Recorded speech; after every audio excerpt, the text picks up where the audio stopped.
I've been invisible for 8 months. That's the truth of working in a house like Giovanni Moretti's. You learn to move through rooms like air, present but unnoticed. My hands polish surfaces that gleam under chandeliers I could never afford. Fold towels softer than anything I've ever slept on, and arrange flowers that cost more than my weekly groceries. The mansion sprawls across 3 floors of Manhattan luxury, all marble and dark wood and windows that overlook a city I can barely afford to live in. Giovanni Moretti himself is a shadow I've learned to predict.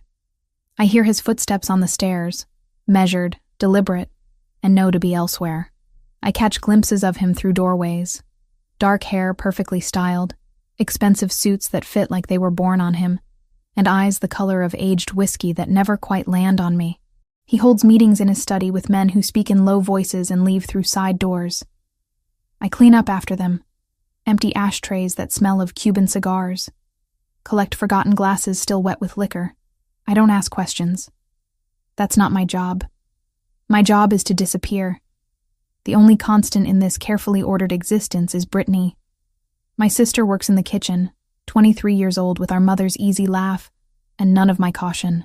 She makes breakfasts that smell like comfort and dinners that look like art. And every evening when our shifts end, we ride the subway back to our cramped apartment in the Bronx together. 2 bedrooms, thin walls, neighbors who fight at 3 a.m. But it's ours. Well, rented, barely afforded. I work the extra shifts when they're offered because I need every dollar. Because $47,000 in medical debt doesn't disappear on its own. Because my mother died 2 years ago from cancer that ate through her body and our savings simultaneously. And the bills kept coming long after her funeral. I signed payment plans I'll be honoring into my 30s. Accepted interest rates that should be criminal, and learned to survive on cheap coffee and cheaper hope. So I clean, I fold, I polish, I accept overtime without complaint. Thursday night, the grandfather clock in the main hall chimes 10 times as I finish wiping down the banister. My shoulders ache from scrubbing tile grout in the 3rd-floor bathroom, and my lower back protests when I bend to collect my cleaning caddy. October in New York means darkness falls early, and through the tall windows, I watch rain begin to streak the glass. "You heading out?" Brittany appears from the kitchen, pulling on her jacket. She smells like rosemary and garlic from whatever she prepared for Giovanni's dinner. Yeah, long day. She studies my face with the particular intensity only siblings can manage. "You look exhausted." "I'm fine. You always say that." She links her arm through mine as we walk toward the service entrance. "Movie night this weekend? I'll make popcorn. If I'm not working." "Lauren." Her voice carries gentle reproach. "You can't keep doing doubles forever." "But I can. I have to. The next payment is due in 2 weeks, and I'm short by $300. Outside, the rain has graduated from drizzle to downpour. We huddle under the small awning by the service door, and Brittany pulls out her phone to check the subway status. Train's running on time. Ready to make a run for it? 3 blocks. That's all it is. 3 blocks from the Moretti mansion to the Christopher Street station. We've walked it hundreds of times, usually together, sometimes alone when our shifts don't align. The neighborhood is supposed to be safe. This is Giovanni's territory after all, and I've heard the whispers about what that means. Protection, order, rules enforced by men in dark suits. Tonight, Brittany got a text from her boyfriend before we left. Some emergency with his roommate that had her swearing under her breath and apologizing profusely. "Go," I told her. "I'll be fine." "You sure? It's 3 blocks."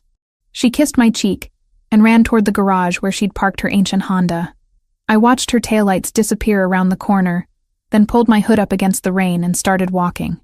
The street was quieter than usual. Most storefronts had already closed, their windows dark except for security lights that cast everything in shades of amber and shadow. My sneakers splashed through puddles, soaking through to my socks within half a block. I kept my head down, focused on the familiar route, counting the shops I passed like prayer beads. The Italian restaurant, the dry cleaner, the pharmacy with the flickering neon sign. 2 blocks down. 1 to go. The alley appeared on my left, narrow and dark between 2 buildings. I'd passed it 1,000 times without thought. But tonight, 2 figures stepped out from the shadows, blocking the sidewalk ahead. I stopped, heart suddenly hammering against my ribs. "Evening," one of them said. White guy, maybe 30, with a shaved head and a jacket that looked too thin for the weather. His companion was taller, broader, silent. "Evening," I managed, moving to step around them. The first man shifted, staying in my path. "Where are you headed in such a hurry?" "Home." My voice came out steadier than I felt. "Excuse me." "Hold on now." He smiled, but it wasn't friendly. Just being neighborly, making conversation. The taller one moved behind me, cutting off retreat. My stomach dropped. "I don't want trouble," I said. "No trouble." The first man held up his hands, palms out. "Just need your bag, and that phone in your pocket. Nice and easy." My mind raced through options. Scream. But who would hear over the rain? Run. But where? Fight. Against 2 men twice my size.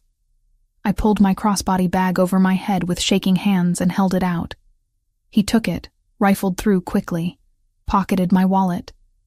Then he looked at me expectantly. Phone. I reached into my jacket, fingers numb, and handed over my cell. My lifeline. My alarm clock. My connection to Brittany. Good girl.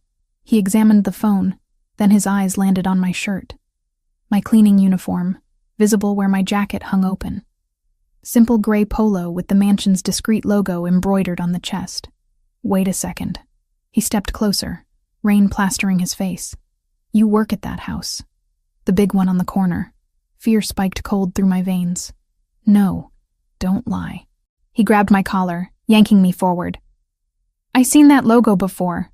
You work for the Italian, don't you?" "I don't know what you're talking about." "Bullshit." He looked at his companion. "She works for Moretti." The taller man's expression changed. Something dark crossed his features. "I'm just a cleaner," I said desperately. "I don't know anything. I just clean houses. Please. Just a cleaner." The first man laughed, but it was ugly. "Well, just a cleaner. You're gonna deliver a message for us." The first punch came from nowhere, catching me across the cheekbone. Pain exploded white-hot behind my eyes, and I staggered backward. Before I could recover, hands grabbed my arms, fingers digging in hard enough to bruise. I tried to scream, but a palm clamped over my mouth. "This is what happens," the first man said, close to my ear. "When people think they own our streets. When they think their Italian boss can tell us what to do." The second hit caught my ribs. Then another, and another. I stopped counting after the fourth, stopped trying to fight, just curled inward and prayed for it to end. Someone grabbed my hair, yanked my head back, and I saw the first man's fist coming toward my face before everything went black. I don't know how long I was unconscious. Could have been seconds or minutes. When awareness returned, I was lying on wet pavement, rain drumming against my back. Every breath felt like knives in my side. My left eye wouldn't open properly, swollen and throbbing. The metallic taste of blood filled my mouth. They were gone. My bag, my phone, and my attackers. All vanished into the October night. I pushed myself to sitting, biting back a sob as my ribs protested. My hands were scraped raw, my jeans torn at the knee. Through my one working eye, I could see the subway station ahead, its lights wavering through the rain. Get up, move, get home. I don't remember the walk clearly, just fragments, stumbling through the turnstile. A woman's concerned face asking if I needed help. Me shaking my head. The jarring motion of the train. Climbing the stairs to our apartment building felt like scaling a mountain. Our bathroom mirror told the story my body already knew. My left eye was swollen shut, purple spreading across the socket. My bottom lip was split and bleeding. When I lifted my shirt, bruises were already forming along my ribs in shades of red and purple. My arms bore the clear imprint of fingers where I'd been grabbed. I turned on the shower, letting it run hot, and sat on the bathroom floor fully clothed while steam filled the space.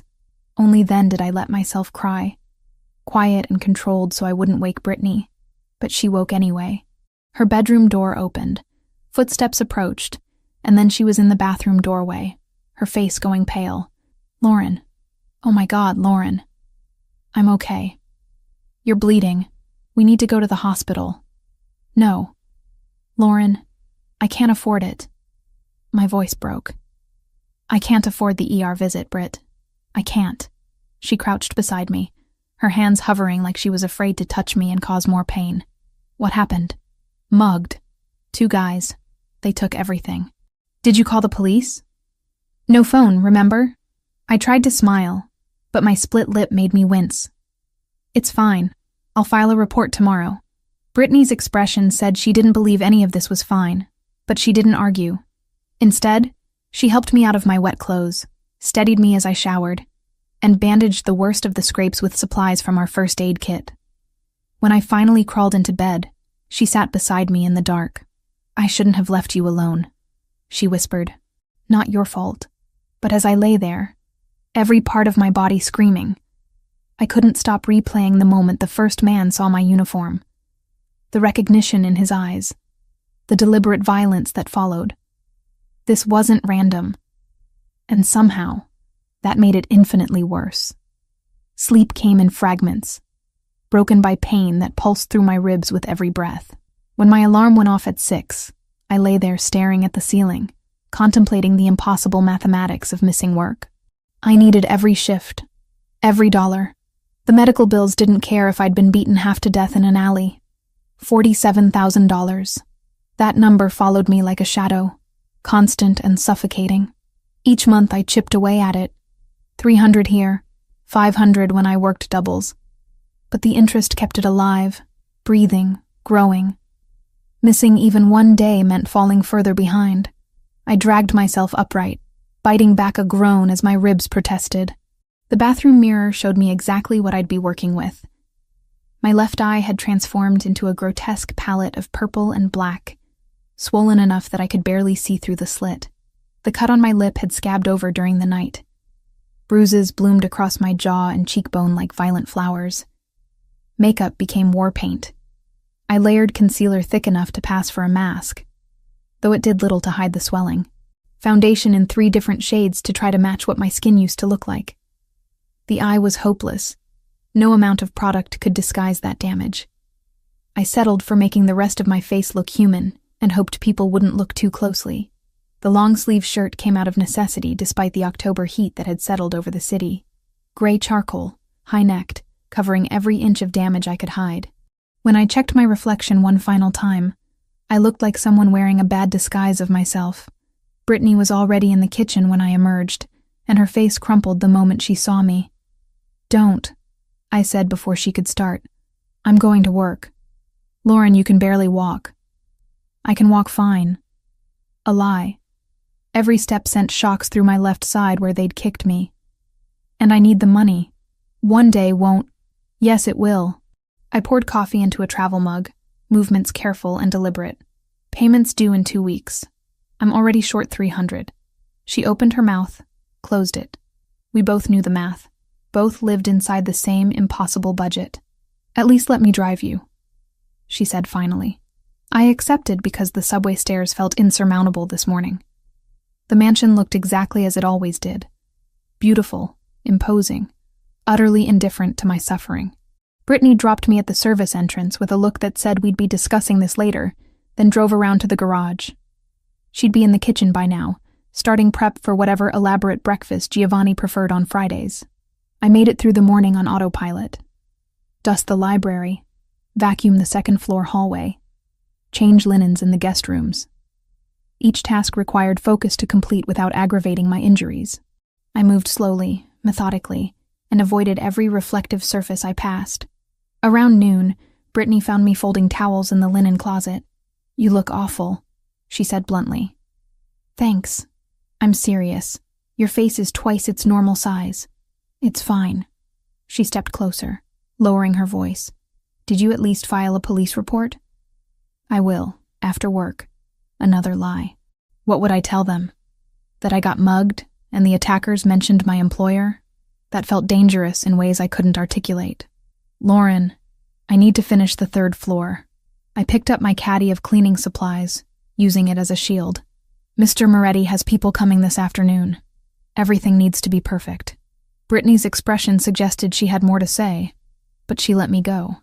I climbed the stairs slowly, grateful for the emptiness of the upper floors where no one would see me struggle. Giovanni's study was last on my list. He typically spent afternoons in meetings downtown, leaving his private space empty until evening. I knocked twice out of habit, got no response, and let myself in. The room smelled of leather and aged paper, with undertones of the whiskey he drank and the cigars he smoked on the terrace. His desk dominated the space. Dark wood polished to a mirror shine, papers arranged in precise stacks. I'd learned his system over months of cleaning. Never move the papers, just dust around them. Never touch the laptop. The crystal decanter and glasses got hand-washed and replaced exactly where they'd been. I was wiping down the windowsill, back to the door, when I heard it. Footsteps. My heart jumped stupidly, rabbit-quick panic, before logic reasserted itself. Just another employee. The housekeeper. Franco checking if I needed anything. But when I turned, Giovanni Moretti stood in the doorway. He'd removed his suit jacket, rolled his shirt sleeves to his elbows. Dark hair slightly disheveled like he'd been running his hands through it. And his eyes, those dark whiskey eyes I'd seen 100 times from a distance, were fixed directly on me. Actually seeing me, not through me. "Sorry, Mr. Moretti." My voice came out steadier than I felt. "I thought you were out this afternoon." "I can come back. What happened to your face?" The question landed like a physical blow. Direct. Unavoidable. I fell. The lie I'd practiced. Subway stairs. They get slippery when it rains. He didn't respond. Didn't move. Just stood there watching me with an intensity that made my skin prickle. Then he stepped into the room, closing the door behind him with a quiet click that felt far too intimate. Look at me. Not a request. Not quite an order. Something in between that made me obey before I'd decided to. I lifted my face, let him see the full extent of the damage the makeup couldn't hide. His expression didn't change. Still that careful neutrality I'd observed from afar. But something hardened in his jaw. He crossed the space between us in 3 measured steps, and suddenly he was close. Too close. Near enough that I could smell cedar and something darker. More expensive. "Tell me again how you fell." The stairs were wet. I lost my footing. "Which side did you fall on?" The question confused me. What? Left or right? Which side hit the stairs? My mind scrambled. Left, I think. "You think." He circled slowly, like a predator examining prey, and I fought the urge to back away. "But you're favoring your left side when you breathe. Protecting it. So you fell on the left, hit your left eye, split your lip, and now your left ribs hurt." Heat flooded my face. "Yes, that's a very consistent fall." He stopped in front of me again. "Show me your arms. Mr. Moretti. Show me." My hands trembled as I set down the cleaning cloth. This was my employer. I couldn't refuse, didn't want to, for reasons I couldn't examine too closely. I pushed up the right sleeve first, the arm that had taken less damage. Just some scrapes across the forearm. The other one, I hesitated. The left arm told a different story. But Giovanni waited with infinite patience, and eventually I pushed up that sleeve too. The bruises were spectacular. Perfect finger-shaped marks circling my bicep where someone had grabbed me. Purple and yellow and angry red. Unmistakable. Giovanni stared at them for a long moment. When he finally spoke, his voice had dropped to something cold and deadly. "Who did this to you? I told you. Don't." The word cracked like a whip. "Don't lie to me again, Lauren. Those are not from a fall. Someone grabbed you. Held you. Where did this happen?" The use of my name shocked me into silence. I hadn't known he knew my name. 8 months of invisibility, and he'd known it all along. 3 blocks from here. The truth came out before I could stop it. Thursday night. Walking to the subway. What did they take? My bag, phone, wallet. And then? I couldn't answer. Couldn't find words for the violence that had followed. The deliberate cruelty. And then? He repeated.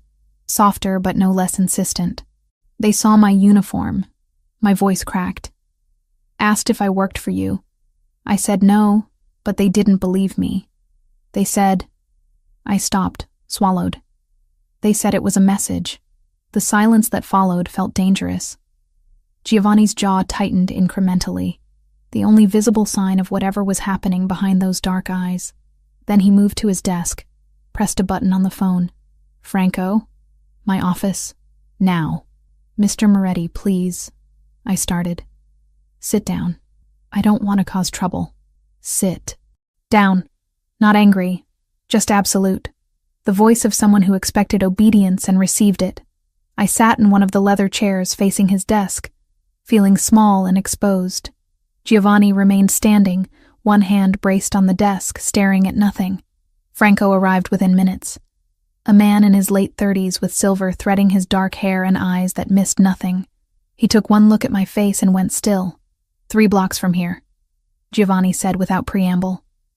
Thursday night. 2 men. They saw her uniform and decided to deliver a message. Franco's expression turned to stone. "Where exactly?" "Between the dry cleaner and the pharmacy," I supplied quietly. "Around 10:15. We have cameras in that area. I'll pull the footage." He glanced at me again, and there was something almost like sympathy in his eyes. "Can you describe them?" I did. White guy, shaved head, thin jacket. Taller companion, broader, never spoke. Details I'd replayed in my mind all night. "Cole," Franco said after a moment. "Sounds like Darren Cole. Works for the Albanians." Giovanni's hand curled into a fist on the desk. "Find him. Find them both. I want them here by midnight. Consider it done." Franco left as quickly as he'd arrived, and I was alone with Giovanni again. The silence stretched unbearably until I couldn't stand it anymore. "This isn't necessary," I said. "I'm fine. It was just a mugging." "It wasn't a mugging." Giovanni finally looked at me, and there was something in his expression that made my breath catch. Not pity. Not even anger exactly. It was a challenge. An insult. "They attacked you because you work for me, in my territory, on my street. That makes it personal. I'm just a maid. You work in my home." He moved around the desk, sat in the chair beside mine instead of behind the desk. "Close. Equal. You've been here 8 months. I notice things, Lauren. How you organize books by author without being asked. How you never gossip with the other staff. How you take every overtime shift offered." My throat tightened. "I need the money. I know. Medical bills for your mother." Of course he knew. He probably knew everything about everyone who worked for him. "So, you understand?" He continued, voice dropping. "Why I can't let this go. If I allow someone to hurt one of my people without consequences, it shows weakness. And weakness in my world gets you killed." The casual mention of killing should have terrified me. Instead, I felt something else entirely. Something warm and dangerous that had no place in this situation. "What will you do to them?" I asked. "What needs to be done?" He stood, offered me his hand. "Come. You're not cleaning anything else today. You're going to rest in one of the guest rooms until this is handled." I took his hand before I'd decided to. His grip was firm, careful, and he pulled me to my feet with effortless strength. For a moment we stood too close, his hand still holding mine, and the air between us felt charged with something I didn't understand. Then he released me and stepped back. "This way." I followed him through corridors I'd cleaned 1,000 times, but everything looked different now. I wasn't invisible anymore. Giovanni Moretti saw me, knew my name, and for reasons I couldn't fathom. That changed everything. The guest room Giovanni showed me to was larger than my bedroom at home. Cream walls, floor-to-ceiling windows overlooking the garden, furniture that looked like it belonged in a museum. I stood in the doorway, feeling profoundly out of place. "Sit," Giovanni said, gesturing to an upholstered chair by the window. "Franco will need time to pull the security footage. I want you resting until then. I should finish my work." That wasn't a suggestion. His tone allowed no argument. "You're injured. You'll rest." He left before I could protest further, the door clicking shut with quiet finality. I sank into the chair because my legs were shaking, and my ribs screamed with every movement. Through the window, I watched shadows lengthen across the garden as afternoon shifted toward evening. Brittany appeared 20 minutes later, carrying a tray with tea and sandwiches I hadn't asked for. She set it on the side table, then perched on the arm of my chair. Okay, what the hell is happening? She kept her voice low. Giovanni Moretti just personally escorted you upstairs. Franco's running around looking like someone kicked his dog. And you're sitting in the nicest guest room like you're actually a guest instead of staff. He knows about the attack. How? He saw my face. Asked questions. I couldn't keep lying. I picked up the teacup, more for something to do with my hands than from thirst. Britt, they recognized my uniform. The men who attacked me. They knew I worked here. Her face went pale. That's why Giovanni's taking it personally. Yeah. I sipped the tea. Too hot, burning my already split lip, but I welcomed the distraction. He said it's an insult to him, that he can't let it go unpunished. Brittany was quiet for a moment, processing. Then, I've worked here 2 years. Never seen him like this. Like what? Focused. Angry, but cold angry. The kind that's more dangerous than yelling. She studied me with those 2 knowing sister eyes. He used your name. So, Lauren, he calls me the cook. Everyone else is staff. He knows our names. He knows everything, but he doesn't use them. Distance, you know? But he used yours. Before I could respond to that deeply uncomfortable observation, a knock came at the door. Franco entered, carrying a laptop and manila folder. His expression was grim. We have the footage, he said without preamble. Mr. Moretti wants you to confirm identification. I followed him downstairs to Giovanni's study, Brittany trailing behind us like a protective shadow. The room felt different now, charged with purpose instead of empty luxury. Giovanni stood behind his desk, jacket discarded, sleeves rolled up, looking every inch the dangerous man I'd always suspected he was. Franco opened the laptop, angled the screen toward me. Grainy black and white footage showed a street corner I recognized. The timestamp read 10:14 p.m., Thursday. I watched myself walk into frame, hood up against the rain, head down. Then 2 figures emerged from the alley. My stomach twisted. Even in poor quality video, I recognized them. That's them, I said quietly. Franco paused the frame, zoomed in on the first man's face. You're certain? Yes. He's the one who grabbed me.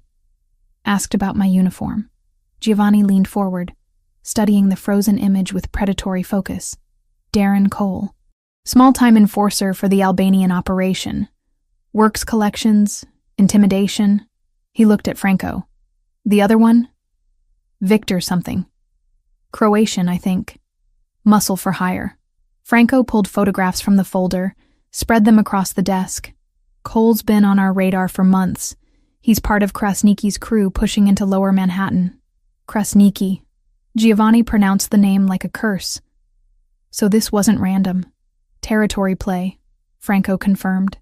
They're testing boundaries, hitting your people to see if you'll respond. I listened to them discuss violence and territory and power plays like they were analyzing a chess match. The clinical detachment should have frightened me. Instead, I felt strangely removed, like I was watching a play instead of participating in my own life. What will you do? The question escaped before I could stop it. Both men looked at me. Giovanni's expression softened fractionally. Find them. Bring them here. Make it clear that touching anyone under my protection has consequences. You don't have to do this because of me. My voice sounded small even to my own ears. I'm nobody. Just someone who cleans your house. Giovanni circled the desk with deliberate slowness, each step measured and purposeful. He stopped directly in front of me, close enough that I had to tilt my head back to maintain eye contact. You work in my home, he said, voice low and intense. You've been here 8 months. I've noticed how you fold the newspapers so the headlines face up. How you water the orchids in the library every Tuesday because you know they need consistent care. How you never complain, never ask for anything, just do your job with quiet competence. Heat flooded my face. You notice that? I notice everything in my world, Lauren, and you're part of it, whether you realize it or not. He glanced at Franco. Assemble a team. 6 men. Find Cole and bring him to me. The Croatian too, if you can locate him. Done. Franco closed the laptop. What about the girl? She stays here tonight. Guest room on the 2nd floor. Her sister too. Wait. I started. Giovanni held up a hand, silencing me. This isn't negotiable. Those men know you work here. They know what you look like. Until I've handled this situation, you're not walking home alone through my streets. I can't just stay here. I have a life. An apartment. Bills to pay. Your bills will be there tomorrow. His tone brooked no argument. Tonight, you're under my roof and my protection. Accept it. The word protection hung in the air between us, weighted with implications I wasn't ready to examine. But exhaustion and pain were catching up to me, dragging at my bones until standing felt like an insurmountable effort. Fine, I said. One night, Giovanni's expression shifted into something that might have been satisfaction. Franco, make the arrangements. I want updates every hour. Franco left, and I found myself alone with Giovanni again. He watched me with that unsettling intensity, like he was cataloging every micro-expression. Why do you work so hard? He asked suddenly. The double shifts, the overtime. Most people do the minimum. You do everything. I debated lying, then decided he probably already knew anyway. Medical debt. My mother died 2 years ago. Cancer.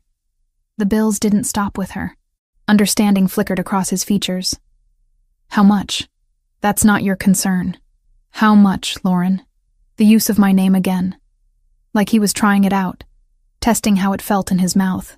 47,000. Give or take. He absorbed this information with a single nod. And you're paying it off on a housekeeper's salary. I don't have much choice. There's always a choice. He moved to the window, stared out at the darkening garden. You could have declared bankruptcy. Walked away from the debt. That's not who I am. No. He glanced back at me. It's not. You honor your obligations even when they're destroying you. That's rare. Before I could respond, Brittany appeared in the doorway, looking uncertain. Sorry to interrupt. The housekeeper said I should set up in the room next to Lauren's. Yes. Giovanni straightened. Both of you will stay tonight. Tomorrow we'll reassess the situation. Brittany looked at me, eyebrows raised in silent question. I gave her a tiny nod, and she disappeared down the hallway.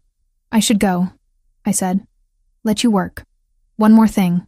Giovanni crossed to his desk, wrote something on a notepad, tore off the sheet and handed it to me. A phone number in bold, precise handwriting. My direct line. If anything happens, anything, you call me immediately. Nothing's going to happen. Your house is practically a fortress. Nevertheless, he closed my fingers around the paper. Keep it with you. His hand lingered on mine for half a second too long, warm and solid, before he released me and stepped back. The brief contact left my skin tingling. Thank you, I managed. Don't thank me yet. The night isn't over. I left him there, standing in his study surrounded by evidence of the violence he was planning, and climbed the stairs to the guest room where Brittany waited.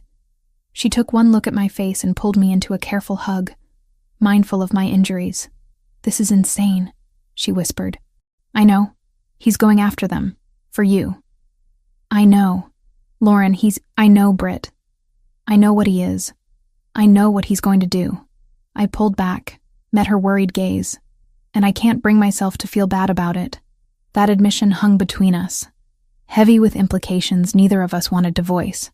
Brittany helped me out of my work clothes, gasped when she saw the full extent of the bruising across my ribs and back. She didn't say anything, just grabbed pajamas from the dresser, silk, expensive, left by some previous guest, and helped me dress like I was made of glass. We sat together on the massive bed, and I told her everything. The attack, Giovanni's reaction, Franco's investigation, the security footage. She listened without interruption, processing it all with the same pragmatic calm she brought to everything. So what happens now? She finally asked. I thought about Giovanni's cold fury, Franco's efficient violence, the carefully controlled power that ran through this house like electricity through wires. Thought about how I should be terrified, but instead felt something closer to relief. Now, I said. We wait. Through the window, night had fully fallen. Somewhere in the city, men with guns were hunting the people who'd hurt me. And I was lying in silk pajamas in a mansion, protected by someone who commanded armies with a whisper. The world had shifted on its axis in the span of a single afternoon, and I suspected it would never quite settle back into place. Sleep refused to come. I lay in the unfamiliar bed, staring at shadows that danced across the ceiling, listening to Brittany's steady breathing from the adjacent room. Every time I closed my eyes, I saw the footage again. Grainy images of myself being cornered, attacked, left bleeding in the rain. My ribs throbbed with each breath, a metronome of pain keeping time with my racing thoughts. Around 2 a.m, I heard it. Voices, low and urgent, drifting up from somewhere below. Then the distinct sound of a heavy door closing. Not slamming. Controlled. Deliberate. I should have stayed in bed. Should have pulled the covers over my head and pretended I heard nothing. Instead, I found myself padding barefoot across the plush carpet, easing the bedroom door open with careful silence. The hallway stretched before me, illuminated by subtle floor lighting that cast everything in shades of amber. The voices were coming from Giovanni's study. My heart hammered as I crept down the stairs, each step measured and quiet. I'd cleaned these stairs dozens of times, knew which boards creaked, which sections of railing were loose. Now that knowledge served a different purpose as I descended into the darkened first floor. Light spilled from beneath the study door, a golden line against polished hardwood. I approached it like approaching a wild animal. Slow, cautious, barely breathing. The door stood slightly ajar, just wide enough to see inside if I positioned myself correctly. What I saw made my blood turn to ice. 2 men knelt in the center of the room, hands zip-tied behind their backs. I recognized them immediately despite the blood on their faces. The shaved head, the broader build of his companion, the men who'd attacked me. Franco stood to one side, arms crossed, expression carved from granite. 2 other men I didn't recognize flanked the doorway, guns visible at their waists.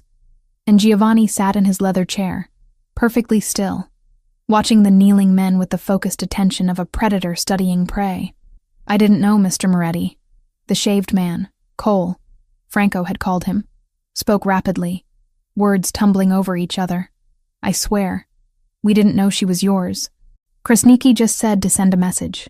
Make some noise in your territory. We were supposed to rough up a few people, nothing serious. Nothing serious. Giovanni's voice was soft, terrifyingly soft. You put your hands on someone under my protection and call it nothing serious. It was just supposed to be a warning. Show we could reach into your streets whenever we wanted. Cole's eyes darted between Giovanni and Franco, searching for mercy he wouldn't find. We weren't supposed to really hurt anyone bad. Just scare them. Scare them. Giovanni stood slowly, each movement precise and controlled. He crossed to stand directly in front of Cole, looking down at the kneeling man. Tell me something. When you saw her uniform, when you realized she worked in my home, what did you think would happen? We thought, Cole stammered. Krasniki said you'd back down, that you were getting soft, that taking Brooklyn was making you weak, spreading you too thin. Krasniki was wrong. Giovanni crouched, bringing himself eye level with Cole. Do you know what she does here? She cleans, she folds towels, she arranges flowers. She's 27 years old, working 2 shifts to pay off her dead mother's medical bills. And you beat her unconscious in the rain for politics. The silence that followed was absolute. Even from my position by the door, I could feel the weight of it, heavy and suffocating. Then Giovanni asked the question, and my breath caught in my throat. Who did this to you? His voice was barely above a whisper, but it carried more menace than any scream could have. Each word fell like a stone into still water, creating ripples of dread that spread through the room. I did. Cole's voice broke. I did it. Victor held her, but I hit her. I'm sorry, Mr. Moretti, I'm so sorry. You're sorry. Giovanni didn't move, didn't blink. You're sorry because you got caught, because you're kneeling here instead of sleeping peacefully in whatever hole you crawled out of. You're sorry because you know what comes next. He stood, turned his back on the kneeling men, and walked to his desk. The casual dismissal was somehow more frightening than any display of rage would have been. Franco. Giovanni's tone shifted to pure business. Take them. Make it clean. I want Krasniki to receive a message, but I don't want bodies showing up in the harbor creating problems with the harbor police. Understood? Understood. Franco gestured to the other men, who moved forward to haul Cole and Victor to their feet. Wait. Cole struggled against the hands gripping his arms. Please, Mr. Moretti. I have a family. So did she. Giovanni didn't turn around. Her mother died of cancer. Her sister works in my kitchen. She has people who love her. People who depend on her. Just like you claim to have. The difference is she never put her hands on anyone. She just tried to go home after working a double shift. Take them. I retreated before I could see more, pressing myself against the wall around the corner, pulse pounding so hard I thought they'd hear it. Footsteps approached, and I held perfectly still as Franco and his men led the prisoners past, moving toward what I assumed was a back exit. Cole was crying now. Quiet, desperate sobs that made my stomach twist despite everything. The study door clicked shut. I waited until the footsteps faded completely before creeping back upstairs, my legs shaking so badly I had to grip the railing for support. Back in the guest room, I sat on the edge of the bed, hands trembling. I'd just watched Giovanni Moretti condemn 2 men to death. Calmly, efficiently, with less emotion than I'd use ordering coffee. And the worst part, the part that should have terrified me but instead left me feeling strangely hollow, was that I couldn't bring myself to care. They'd beaten me unconscious, left me bleeding in an alley, and now they would pay for it. I should have felt guilt, horror, some sort of moral revulsion at being complicit in violence. Instead, I felt nothing but a cold sort of satisfaction. Hours passed. I watched through the window as black SUVs pulled away from the house, headlights cutting through the pre-dawn darkness. 3 vehicles, moving in formation, carrying men with guns and zip-tied prisoners to whatever fate Giovanni had ordained for them. I wondered if I'd just become an accessory to murder. Wondered if I cared. The sky was beginning to lighten when a soft knock came at my door. I'd thrown on a robe over the borrowed pajamas, and when I opened the door, Giovanni stood there holding 2 cups of coffee. He looked tired. The first time I'd ever seen even a hint of weariness in his carefully controlled facade. "Did I wake you?" he asked. I couldn't sleep. He nodded, unsurprised, and held out one of the cups. I took it, our fingers brushing briefly in the exchange. The coffee was perfect. Cream and sugar in exactly the proportions I preferred. Of course he knew. He knew everything. "Can I come in?" he asked. I stepped back, letting him enter. He moved to the chair by the window, the same one I'd been occupying for hours, and I perched on the edge of the bed. What happened to them? The question emerged before I could second-guess asking it. Giovanni studied me over the rim of his coffee cup, dark eyes assessing. They paid for their mistake. That's not an answer. It's the only one you need. His voice was gentle but firm. You don't want details, Lauren. Trust me on this. How do you know what I want? Because I've seen that look before. The one you're wearing right now. The one that says you're trying to figure out if you should feel guilty for not feeling guilty. He set his cup on the side table. Don't. Those men made choices. They dealt in violence. They knew the risks. I sipped my coffee, letting the warmth seep into my hands, chase away some of the chill that had settled into my bones. I should be afraid of you. Probably. I'm not. I know. He leaned forward, elbows on his knees, and for a moment he looked less like a crime boss and more like just a man carrying heavy burdens. How do you feel? Honestly, my ribs hurt. My face hurts. Everything hurts. I touched my swollen eye gingerly, but safer than I've felt since Thursday night. Satisfaction flickered across his features. There and gone. Good. That's what matters. He stood, crossed the space between us in 2 strides. Let me see. I tilted my face up, and his fingers brushed my jaw, turning my head to catch the early morning light streaming through the window. His touch was careful, professional almost, but there was something else underneath it. Something that made my skin tingle and my breath catch. "The swelling's gone down a little," he observed. "But you need a proper medical evaluation. Dr. Caruso is expecting us at 9. I can't afford—" I wasn't asking about your finances. His thumb traced the edge of the bruise on my cheekbone with unexpected gentleness. This happened because of me. Because you work in my house. On my street. That makes it my responsibility. That's not how responsibility works. It is in my world. He withdrew his hand, and I immediately missed the warmth of it. Get dressed. Wear something comfortable. We leave in an hour. He moved toward the door, then paused, looking back at me with an expression I couldn't quite read. For what it's worth, he said quietly. You're not just a maid to me. You never were.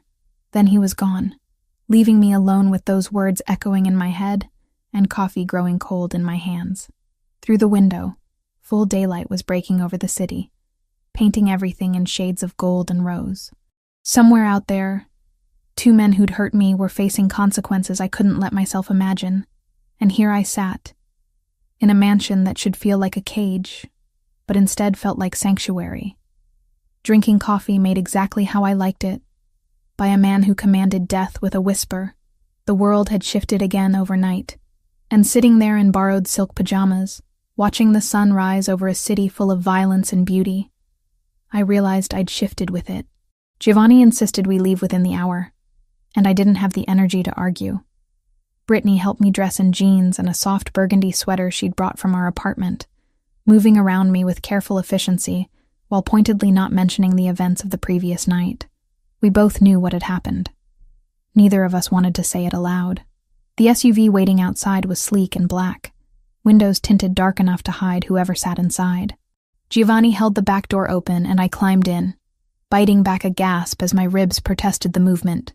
He slid in beside me. Not across from me, not in the front with a driver, but right there in the back seat close enough that I could smell cedar and expensive cologne.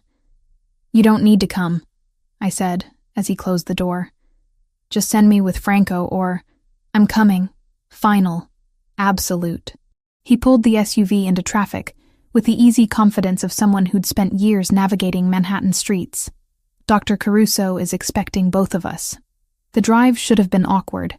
Instead, silence settled between us like something almost comfortable. I watched the city slide past through tinted glass, tried not to think about how much a private medical visit would cost, how many months of payments I'd be adding to my already impossible debt. Stop calculating, Giovanni said without looking at me. I wasn't. You were. I can practically hear you doing math. He glanced over briefly. Whatever you're worried about, don't be. This isn't your expense. I can't let you pay for... You're not letting me do anything. I'm doing it because someone was attacked on my street, in my territory, wearing my household's uniform. That makes it my responsibility. His hands tightened fractionally on the steering wheel. Besides, you work for me. Consider it workers' compensation. That's not how workers' comp works. It's how mine does. The clinic occupied the second floor of an unremarkable building in Murray Hill. No sign outside, no indication it was anything other than offices. Giovanni led me through a private entrance. Upstairs I climbed slowly, each step a fresh reminder of Thursday night. Dr. Caruso was perhaps 60, with silver hair and hands that looked like they belonged to a surgeon. He examined my face with clinical detachment, palpating the swelling around my eye, checking my pupil responses. No sign of orbital fracture, he said, making notes on a tablet. Significant soft tissue damage, but it'll heal. How's your vision? Blurry in the left eye, but it's getting better. Good. Now the ribs. He gestured to an exam table. Shirt off. You can keep the bra on. I hesitated, acutely aware of Giovanni standing against the wall, watching. Dr. Caruso noticed my discomfort. Mr. Moretti, perhaps. I'm staying. Giovanni's tone allowed no argument, but he turned to face the window, offering me that small privacy. I peeled off the sweater carefully, trying not to gasp when the movement pulled at damaged tissue. The bruises had ripened overnight into spectacular shades of purple and yellow, spreading across my left side like some grotesque watercolor. Dr. Caruso's professional mask slipped for just a moment. Christ. Then he was all business again, pressing carefully along my ribs. When he reached the 6th one, I couldn't contain the sharp intake of breath. Easy, he murmured. Fractured, probably. Let's get an X-ray to confirm. The portable machine emerged from a side room, and for the next 10 minutes I held various uncomfortable positions while trying not to cry from the pain. Giovanni had turned back around, and I felt his gaze on me like a physical weight. The X-ray confirmed it. My 6th rib on the left side had a clean break. Not displaced, which Dr. Caruso explained meant it would heal without surgery, but it would take time. 6 weeks minimum. He wrapped my torso in a compression bandage that made breathing easier, prescribed painkillers I knew I couldn't afford, and anti-inflammatories that would probably cost half my rent. No heavy lifting, he said, typing prescriptions into his tablet. No strenuous exercise. If the pain worsens or you develop difficulty breathing, call me immediately. He glanced at Giovanni. She needs rest. Real rest. Not working through it rest. She'll rest. Giovanni accepted the prescriptions Dr. Caruso printed out. I'll make sure of it. When Dr. Caruso went to press a button on the exam table, adjusting it with more force than necessary, I winced at the sudden jolt. Giovanni was across the room in 3 strides. Careful. Not a request. Not quite a threat. Something in between that made Dr. Caruso pause and nod. Of course. My apologies. The payment happened while I was getting dressed. Conducted in low voices I couldn't quite hear. By the time I emerged from behind the privacy screen, Giovanni was tucking his wallet away, and Dr. Caruso was handing me a bag with prescriptions already filled. You keep medications here? I asked. 4 special patients. Dr. Caruso's expression suggested he didn't want to elaborate. Take one of the white pills every 6 hours for pain. The blue ones are anti-inflammatory, twice daily with food. Call if you need anything. Back in the SUV, I stared at the prescription bag in my lap. How much did that cost? Not your concern. Giovanni. Lauren. He turned to face me fully, one hand draped over the steering wheel. Let me ask you something. If Brittany had been attacked the way you were, if she'd been beaten unconscious in my territory, would you want her worrying about medical bills? That's different. How? I opened my mouth, closed it. Couldn't find an answer that didn't sound hollow. You've worked in my house for 8 months, he continued, voice softer now. I know things about you. How you organize the library books by author, even though no one asked you to. How you fold the newspapers so the headlines face up. How you water the orchids every Tuesday because they need consistent care. He paused. How you never complain, never ask for anything. Just show up and do your job with the kind of quiet competence most people wouldn't notice. You noticed. The words came out barely above a whisper. He glanced my way once, a quiet admission. I noticed things, Lauren. The drive back to the mansion passed in silence, but it felt different than before. Charged, like something unspoken was building between us, pressing against the confines of the car. When we arrived, Giovanni ordered me to rest for the remainder of the weekend. No work, no cleaning, just recovery. Brittany appeared with tea and soup, fussing over me like a mother hen until I reminded her I was the older sister. But even as I protested, warmth spread through my chest at her concern. What surprised me was Giovanni. Throughout Saturday and Sunday, he materialized at odd intervals, always with some excuse, always brief, but present. He brought food when Brittany was busy in the kitchen, checked that I'd taken my medication, adjusted pillows when he caught me wincing. Each interaction was careful, controlled, but underneath the careful control I sensed something else, something that made my pulse quicken whenever he entered the room. Sunday evening I found myself on the terrace, the same one I'd cleaned dozens of times, admiring the garden below while scrubbing furniture I'd never expected to actually sit on. Now I occupied one of the wrought iron chairs, wrapped in a blanket against October chill, watching the sun set over the city. Giovanni emerged from the house carrying 2 glasses and a cigar. He handed me 1 glass. Tea, prepared exactly how I liked it, and settled into the chair beside mine. How do you feel? He asked, lighting the cigar with practiced ease. Sore, but better. I sipped the tea, let the warmth seep into my hands. The medication helps. Good. He exhaled smoke that curled into the evening air, dissipating into twilight. Dr. Caruso says you'll heal completely. No permanent damage. Physically, anyway. He turned to look at me. Really look at me. Dark eyes searching. Are you afraid? Of what? Going back out there. Walking those streets again. I considered the question seriously. Was I afraid? Thursday night played on repeat in my mind. The rain, the alley, the hands grabbing me. But underneath the fear was something else, something harder. "No," I said finally. "I'm angry." "Good. Anger is useful. Fear makes you weak. Anger makes you sharp."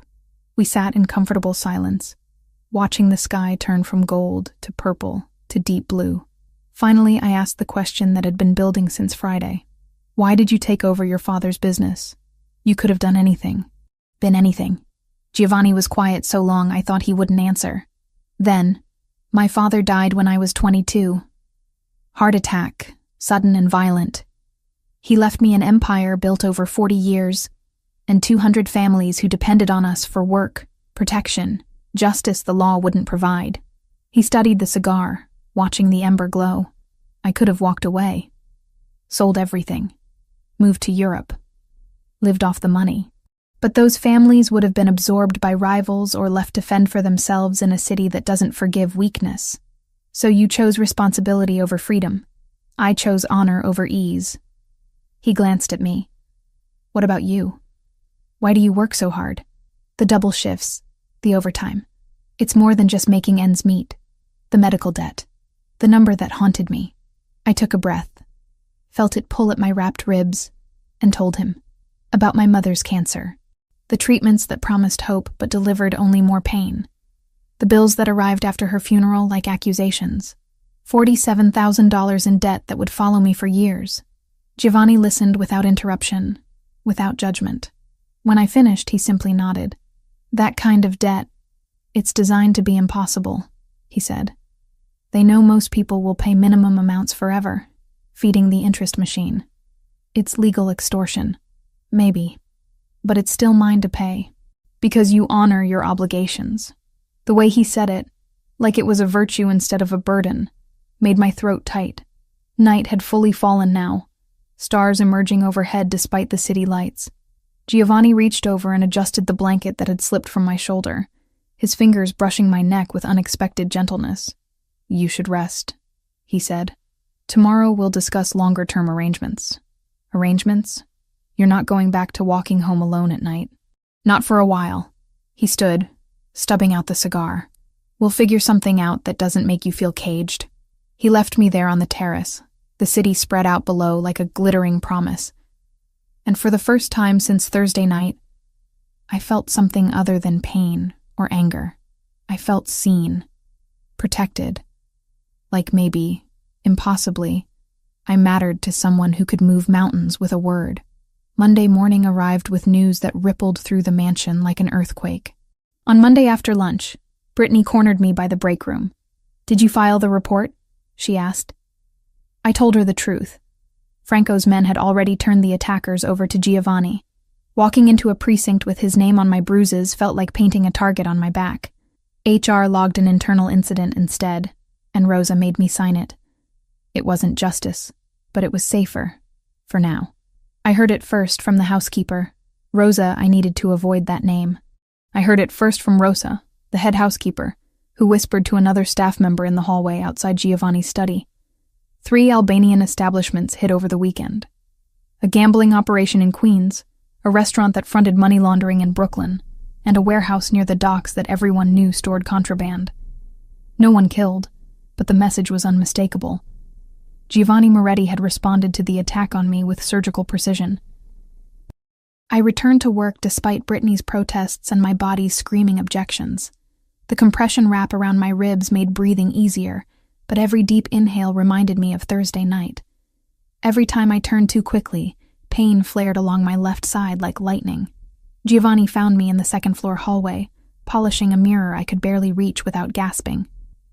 "What are you doing?" His voice was low, controlled, but I heard the displeasure underneath. "My job." "You're supposed to be resting. I've rested all weekend. I need to work." I kept my focus on the mirror, watching his reflection rather than turning to face him. Bills don't pay themselves. He crossed the space between us in 3 strides, took the cleaning cloth from my hand, and set it aside. No heavy lifting. No reaching above your head. No bending that makes you wince like you're being stabbed. I wasn't. I watched you climb these stairs.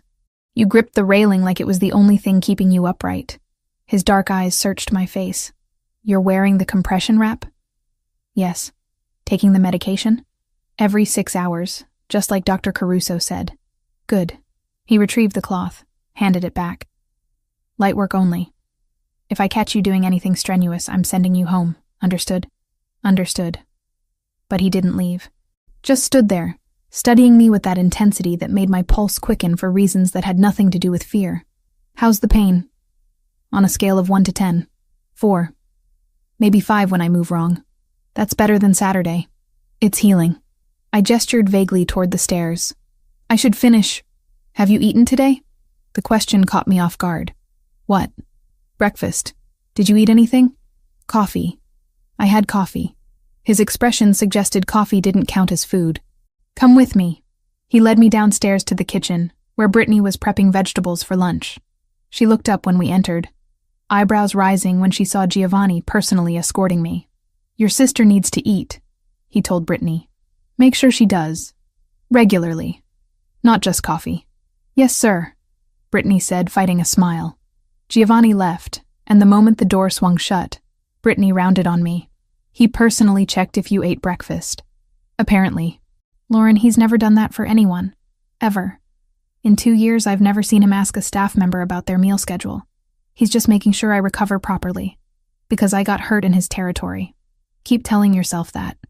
She pushed a plate of pastries toward me. Eat. Before he comes back and lectures us both.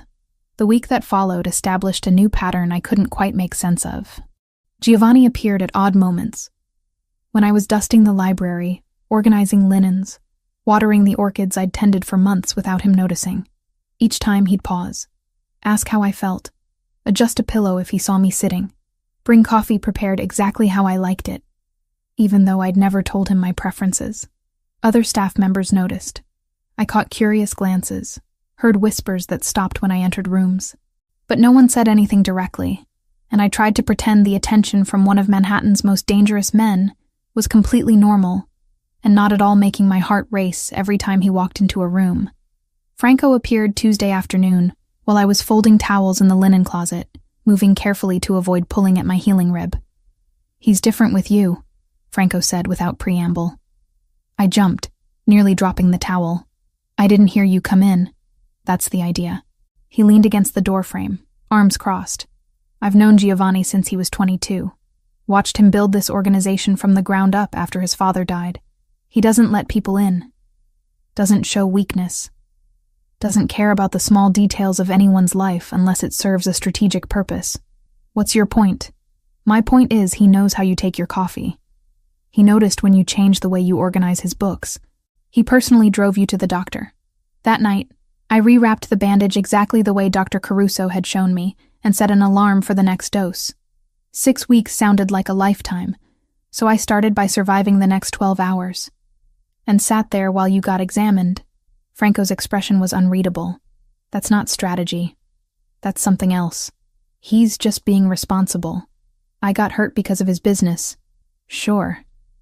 Keep believing that if it helps you sleep at night. Franco pushed off the doorframe. But when this gets complicated, and it will, remember I warned you.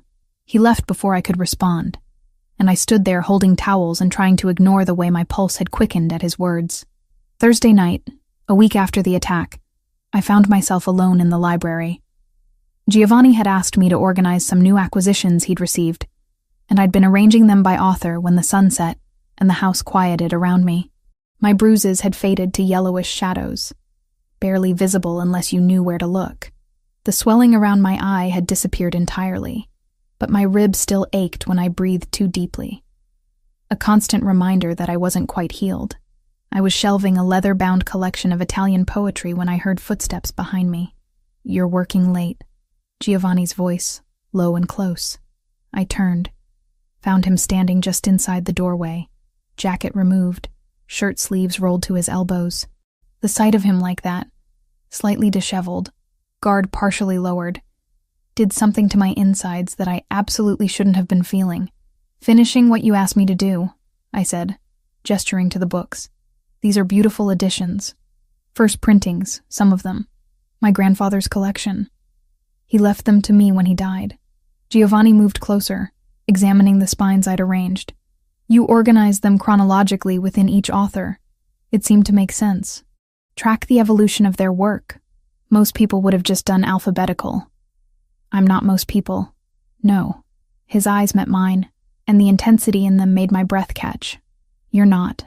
The silence stretched between us, charged with something I couldn't name, but felt everywhere. In the air. In the narrowing space between our bodies. In the way his gaze dropped briefly to my mouth before returning to my eyes. I can't stop thinking about you, he said finally, voice rough. Since that night. Since I saw what they did. Since I realized you've been here for 8 months, and I'd been too blind to really see you. My throat went dry. Giovanni, tell me you don't feel it. Tell me I'm imagining this, and I'll walk away. Leave you alone. But tell me honestly, I should have lied. Should have protected both of us from whatever this was. Instead, the truth came out in a whisper. I can't stop thinking about you either. He closed the distance between us in one step, his hand coming up to cup my face with surprising gentleness. His thumb traced the faded shadow of the bruise on my cheekbone. I'm not a good man, Lauren. I do terrible things to maintain power and protect what's mine. You deserve better than what I can offer. Maybe I don't want better. Maybe I want this. The kiss happened like inevitability. Soft at first. Questioning. His lips against mine, testing boundaries neither of us had acknowledged existed. When I didn't pull away, when my hands came up to grip his shirt, it deepened. His other hand found my waist, careful to avoid my injured ribs, and I tasted coffee and something darker, more dangerous. Heat flooded through me, erasing rational thought. This was Giovanni Moretti, crime boss, killer, the man who'd ordered deaths with the same ease most people ordered dinner.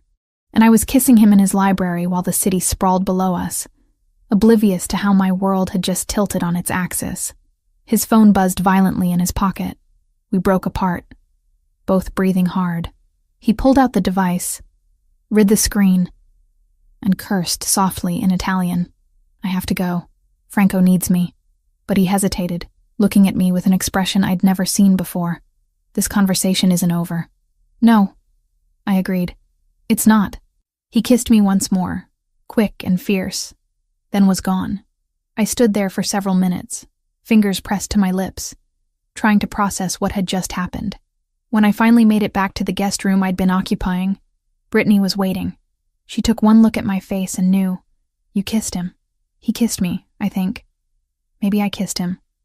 It was mutual kissing. Oh my God.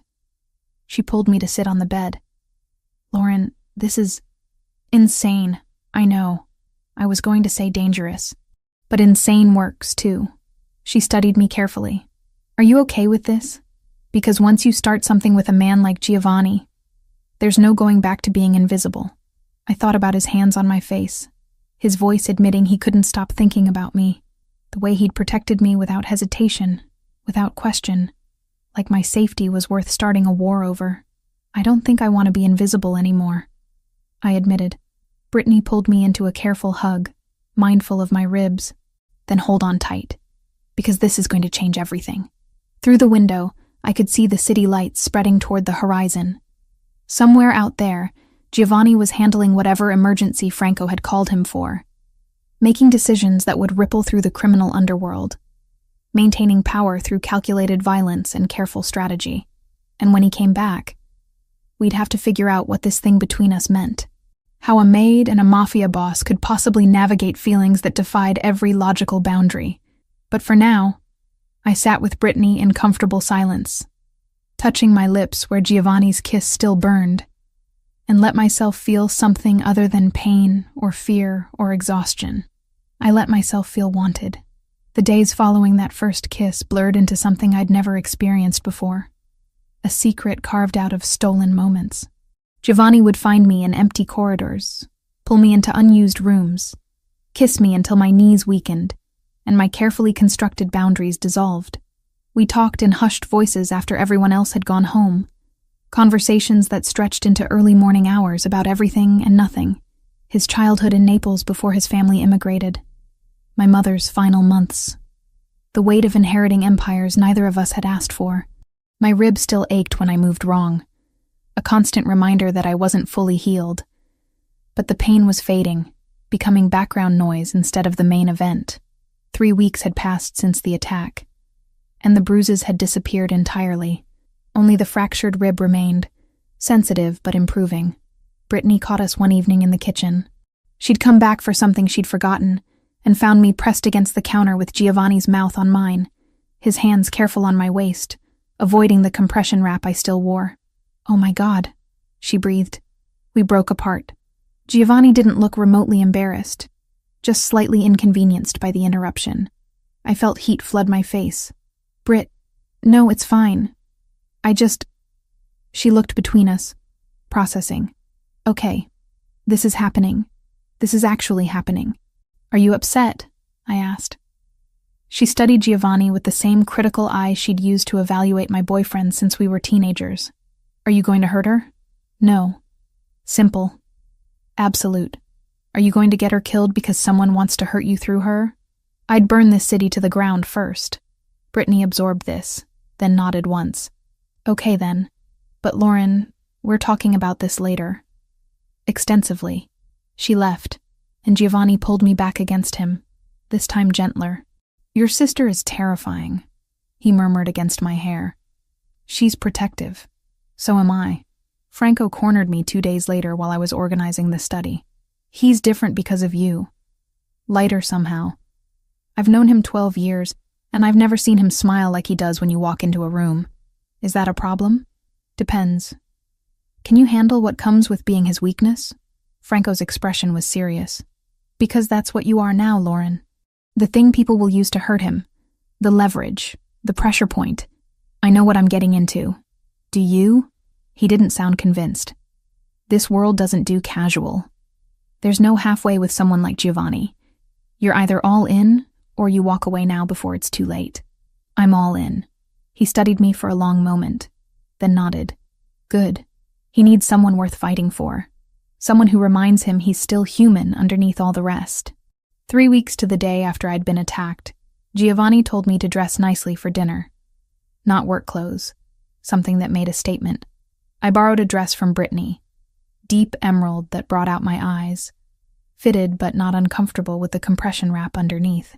Giovanni appeared at my door, wearing a suit that probably cost more than my car, his dark hair perfectly styled, and those whiskey eyes heating when they landed on me.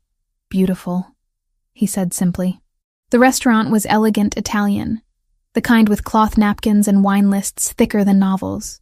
We were escorted to a private room in the back, and my stomach dropped when I saw who was already seated.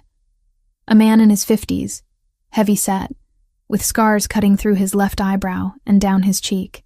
2 bodyguards flanked him, stone-faced and watchful. This had to be Krasniki. "Mr. Moretti."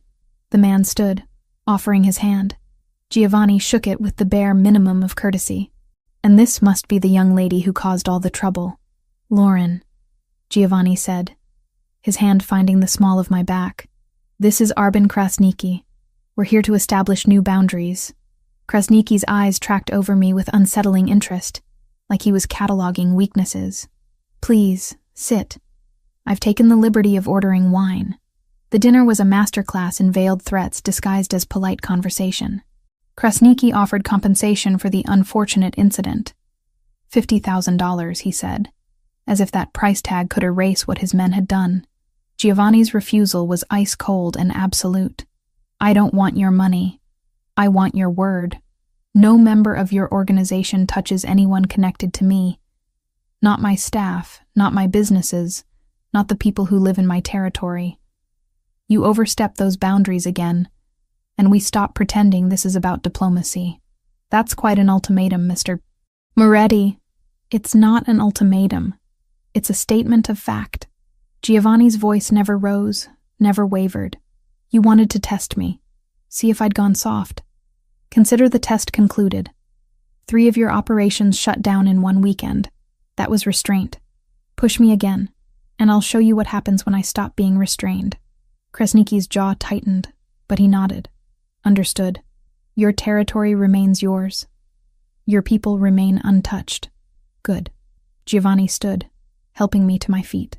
Then we have nothing more to discuss. In the car afterward, I finally released the breath I'd been holding. That was terrifying. That was necessary. Giovanni's hand found mine, lacing our fingers together. He needed to see you're not just staff. He needed to understand what you mean to me. And what do I mean to you? He looked at me then, something raw and unguarded in his expression. Everything I shouldn't want and can't give up. Back at the mansion, reality settled in. Giovanni explained what Krasniki's interest meant. I was now a known weakness, a target anyone wanting to hurt him would identify. He wanted me to move into the mansion permanently. Accept bodyguards. Let him control every movement for my safety. No. The word came out harder than I intended. I'm not becoming a prisoner, Giovanni. I won't live in a gilded cage because your world is dangerous. You think I'm trying to cage you? Frustration bled into his voice. I'm trying to keep you alive. By taking away my choices. By making every decision for me. By protecting what's mine. I'm not property. We stood in his study, tension crackling between us like lightning. His hands curled into fists at his sides, jaw tight with the effort of controlling his temper. Finally, he exhaled. Then what do you suggest? Because doing nothing isn't an option. We compromised. I kept the apartment with Brittany, maintained my independence, but accepted discreet security when I went out at night. A driver when I worked late. Parameters that made him feel I was protected without making me feel owned. I need you to understand something, I said quietly. I'm choosing this. Choosing you. But I need to choose it, not have it forced on me. I understand. He crossed to me, cupped my face with both hands. I'm not used to caring about anyone this much. It makes me irrational. You? Irrational? I smiled despite everything. Shocking. He kissed me then, deep and desperate, like he was trying to convince himself I was real and choosing to stay. When we broke apart, both breathing hard, his forehead rested against mine. Stay with me tonight, he said. Not in the guest room. With me. I nodded, unable to form words around the want constricting my throat. His bedroom was a revelation, sparse but elegant, dominated by an enormous bed with dark linens. He undressed me slowly, carefully, mindful of the compression wrap I still wore. His fingers traced the fading shadows where bruises had been, the edge of the wrap protecting my healing rib. Does it still hurt? He asked. Sometimes. When I breathe too deep or move wrong. Then we'll be careful. We were. His hands mapped my body with reverence and restraint, learning what made me gasp, what made me arch into his touch. I traced the tattoos I'd glimpsed before. A raven across his shoulder blade, Italian script along his ribs, symbols I didn't understand but felt the weight of. His scars told stories he whispered in the dark. A knife fight at 19, a bullet at 23, burns from a warehouse fire at 26. You've survived so much, I breathed. So have you. He kissed the spot where my bruise had been, then lower, tracing the edge of my wrap. You survived what should have broken you and came back stronger. When he finally moved over me, positioning himself with careful attention to my injury, I felt completely seen, completely known. We moved together slowly, building heat that had nothing to do with rough passion and everything to do with connection, with choice. With two people who'd found each other in impossible circumstances and decided the risk was worth it. Afterward, wrapped in his arms with my head on his chest, listening to his heartbeat slow, I felt something I hadn't felt since before my mother died. Safe. I meant what I said. Giovanni murmured into my hair. I'd burn the city down to keep you safe. I know. I traced circles on his chest, feeling the steady rise and fall of his breathing. That's what scares me, and what makes me feel protected at the same time. Then we'll figure it out together. Make rules that work for both of us. Build something that doesn't require you to sacrifice who you are. Outside the windows, the city sprawled beneath us, glittering and dangerous and alive.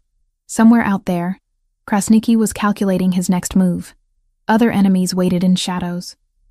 The world Giovanni inhabited would always carry risk. But lying there in his bed, his hand gentle on my healing ribs, I realized I'd already made my choice. Not because he'd forced me. Not because I had no other options. Because for the first time in years, I wanted something more than survival. I wanted this. Complicated, dangerous, impossible as it was. And I was willing to fight for it. 6 weeks. That's how long it took for my body to remember what normal felt like. Dr. Caruso confirmed it on a Tuesday morning in early December, unwrapping the compression bandage I'd worn like a second skin and pressing carefully along my ribs. No tenderness? He asked. None. Deep breath. I inhaled fully, felt my chest expand without the sharp reminder of fractured bone. It doesn't hurt. Good. You're cleared for normal activity. No restrictions. He made notes on his tablet. The bone has healed completely. You got lucky. Clean break. No complications. Lucky. I suppose that was one way to describe surviving an attack that should have killed me. Giovanni waited in the lobby, and when I emerged, his eyes scanned my face for signs of pain out of habit. All clear, I said. Officially healed. Relief crossed his features, there and gone in a heartbeat. Then we celebrate tonight. Properly. Celebration came in the form of dinner at a quiet French restaurant where the staff knew not to disturb us, and the wine list was older than I was. Giovanni ordered for both of us in flawless French, and I watched him across candlelight, still adjusting to this version of us. Out in public. Together. No longer hiding. I have something for you, he said after dessert arrived. He slid an envelope across the table. Inside was a single document. Employment contract. Personal assistant to Giovanni Moretti. Salary that made my breath catch. Triple what I'd been making, with benefits that included health insurance I could actually use. Giovanni, this is fair compensation for your work. You've been managing my schedule, organizing correspondence, handling things that would take me hours. He sipped his wine. You've earned it. I stared at the numbers, doing rapid math. With this salary, I could pay off the medical debt in 2 years instead of 10. Could afford an apartment that didn't have mold in the bathroom. Could breathe. There's a signing bonus included in your first paycheck. He added casually. Should arrive next week. I looked up sharply. How much? Enough to handle any outstanding financial concerns. The medical debt. He was talking about the medical debt. My throat tightened. You can't just... I didn't ask your permission. Consider it a Christmas bonus. His expression dared me to argue. You work for me. I take care of my people. That's how this works. I should have protested, should have maintained some pride about handling my own obligations. Instead, I felt something crack open in my chest. Relief so profound it almost hurt. Thank you, I whispered. Don't thank me. Just keep doing what you're doing. Keep being exactly who you are. The following week, I discovered he'd been telling the truth. My paycheck included a bonus that covered every cent of the $47,000 I'd been drowning under for 2 years. I stared at my bank account, at the zero balance where debt used to live, and cried in Brittany's arms for 20 minutes straight. He paid off your medical bills, Brittany said, stating the obvious while I soaked her shoulder with tears. Giovanni Moretti, crime boss, paid off your dead mother's cancer debt. I know. That's the most romantic thing I've ever heard, and also completely insane. I know that too. Our relationship settled into a pattern that felt sustainable. I spent 3 nights a week at the mansion, 4 at the apartment with Brittany, maintained my own space, my own life, while building something new with Giovanni that didn't require me to disappear into his world completely. He gave me access to his private spaces, his thoughts, his vulnerabilities. I gave him honesty, boundaries, and the kind of devotion that came from choosing him every day, rather than being forced into compliance. The underworld noticed. Word spread that Giovanni Moretti had a woman, not a mistress, not a plaything, something else entirely. Someone he listened to, someone who influenced his decisions in ways that made rivals nervous and allies curious. Franco cornered me one afternoon in Giovanni's study. Krasniki's dead. I looked up from the correspondence I'd been organizing. What? Internal war. His nephew made a play for leadership. It got bloody. Krasniki didn't survive. Franco leaned against the desk. His territory is up for grabs. We could expand into Queens, take everything he built. Does Giovanni know? He's the first person I told. After you. Giovanni appeared in the doorway moments later, and Franco repeated the news. I watched Giovanni process the information, saw the calculation happening behind his eyes. Territory meant power. Power meant security. It was how this world worked. No, Giovanni said finally. Franco blinked. No, we're not expanding. Our current territory is stable, profitable, manageable. Taking Queens would stretch resources and create new enemies. He glanced at me, something passing between us. I'd rather have what I can protect than grasp for everything I might lose. After Franco left, I crossed to Giovanni. That was because of me. That was because I'm tired of building empires at the expense of having a life. He pulled me against him. You made me realize I can choose differently. Choose sustainability over endless expansion. Choose what matters. And what matters? You. This. Keeping what I have instead of always wanting more. That evening, I had dinner with Brittany at our apartment. Takeout from the Thai place down the street. Eaten directly from containers while we sat on our worn couch. The way we'd done 1,000 times before, everything changed. So, Brittany said, twirling noodles around her fork. You're really doing this. The Mafia boss thing. The Mafia boss thing, I confirmed. Are you happy? The question was simple, but weighted with everything unsaid. Was I happy despite the danger? Despite the complications? Despite knowing I'd attached myself to someone whose world operated by different rules? Yes, I said, genuinely, surprisingly happy. And you feel safe? Because, Lauren, if you don't feel safe, I feel safer than I have in years. I set down my container, met her eyes. I know it sounds crazy. I know what he is, what he does. But Britt, when I'm with him, I feel protected. Seen. Like I matter in a way I never have before. And she studied me for a long moment, then nodded. Then I'm happy for you. Worried, but happy. She pulled me into a hug. You deserve to be cared for the way you care for everyone else, even if it comes from an unexpected source. Thank you for supporting this, for not making me choose between you and him. You're my sister. I support you even when you make questionable life choices involving dangerous criminals. She squeezed tighter. Just promise me you'll be careful. Always. 2 days later, Giovanni woke me before dawn. I'd been sleeping in his bed, wrapped in sheets that smelled like cedar and him, and his hand on my shoulder was gentle. Come with me, he said. I followed him through the quiet mansion, both of us barefoot, me still in his t-shirt that fell to mid-thigh. He led me to the terrace, the same one where we'd sat weeks ago, where I'd been wrapped in blankets and healing. Now I stood beside him in the pre-dawn cold, watching the sky lighten at the edges. I want to show you something, he said, gesturing toward the city spread below us. This is what I see every morning. Power, territory, an empire my grandfather started and my father built, and I've spent 12 years maintaining. It's beautiful. It's a responsibility. He turned to face me. For years, that's all it was. Duty. Obligation. The weight of 200 families depending on decisions I made. Then you walked into my life wearing a gray work shirt with bruises you tried to hide. And suddenly the city looked different. My throat tightened. Different how? Worth protecting for different reasons. Not just territory or power, but because it's where you live, where you walk, where we built something impossible that somehow works. The sun broke over the horizon, painting everything gold and rose. I touched my left side where the fracture had been. Felt nothing but smooth ribs beneath my skin. 6 weeks ago, every breath had hurt. Now I breathed easily, deeply, without fear. Do you ever regret it? Giovanni asked quietly. How we started. The violence? The complications? I thought about Thursday night 6 weeks ago.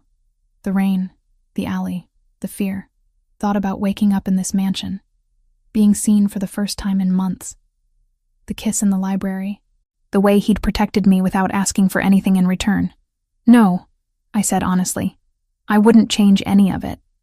The attack brought me to you. The violence made you notice me. Everything terrible led to this. That's a dangerous way to think. Maybe. But it's true. I turned to face him fully. We were built on danger, Giovanni. That's our foundation. But we're sustained by choice. By deciding every day that this, whatever this is worth the risk. He cupped my face with both hands, thumbs tracing my cheekbones where bruises used to be. Then he bent to kiss the spot on my left side where the 6th rib had been fractured. A promise made flesh. That he'd protect what was his. Honor what we'd built. Choose me as deliberately as I'd chosen him. I love you, he said against my skin. I don't say that lightly. But I need you to know. I love you too. The words came easily, naturally. Even though you're complicated and dangerous, and you do terrible things to maintain power, especially because of that. Maybe a little. We stood together as the city woke beneath us. 2 people who'd found each other through impossible circumstances and built something that defied every logical boundary. His world would always carry risk. Mine would always be complicated by association. But standing there in dawn light, his arms around me and the city sprawling below, I realized I'd stopped surviving and started living. The medical debt was gone. My body had healed, and I'd found something I never expected in a mansion I'd only meant to clean. A man who saw me completely and chose me anyway. Ready to face the day? Giovanni asked. I leaned into him, felt his heart beating steady against my back. With you, always.